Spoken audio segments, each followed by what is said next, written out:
உலக முடிவு நாளை 10 அடையாளங்களை பற்றி கண்மணி நாயகம் ஸல்லல்லாஹு அலைஹி வஸல்லம் அவர்கள் கூறினார்கள். முதல் அடையாளமாக ஒரு பெரிய புகை மூட்டம் உலகை சூழ்ந்து கொள்ளும். இது வெறும் மாசுபாடு அல்ல, இது பூமி முழுவதும் மூடக்கூடிய அளவிற்கு பரந்த புகை மூட்டமாக இருக்கும். இரண்டாவதாக தஜ்ஜால் மிகப்பெரிய சோதனையாக வருவான். அவன் வரும் நேரம் செல்வம் பெருகும். அவன் அதிகாரம் மற்றும் அற்புத சக்திகளை கொண்டிருப்பான். மக்களை வழிகேட்டிற்கு அழைப்பான். மூன்றாவதாக ஒரு வினோதமான உயிரினம், தாபத்துல் அர்த், மனிதர்களுடன் பேசும் திறன் கொண்டதாக இருக்கும்.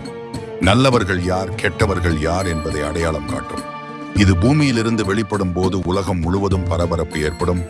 நான்காவது சூரியன் மேற்கிலிருந்து உதிப்பது. இது பூமியின் சுழற்சியே மாறும் அளவிற்கு பெரிய மாற்றத்தை குறிக்கிறது.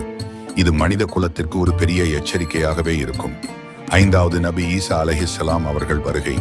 அவர்கள் டமஸ்கஸ் இறங்கி தஜ்ஜாலை அழித்து உலகில் நீதியும் சமாதானத்தையும் நிலைநாட்டுவார்கள். இது ஒரு புதிய யுகத்தின் தொடக்கமாகவே இருக்கும். ஆறாவது யஃஜூஜ் மஃஜூஜ் வெளியாகுதல். இவர்கள் சுவருக்கு பின்னால் அடைக்கப்பட்டுள்ளனர். இவர்கள் விடுதலை வரும்போது பெரும் எண்ணிக்கையில் வெளிப்பட்டு உலகமெங்கும் குழப்பத்தை ஏற்படுத்துவார்கள்.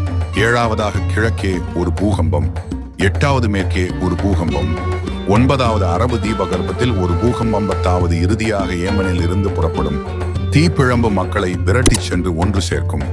இந்த சேனலை லைக் பண்ணுங்க, சப்ஸ்கிரைப் பண்ணாதவங்க சப்ஸ்கிரைப் பண்ணுங்க.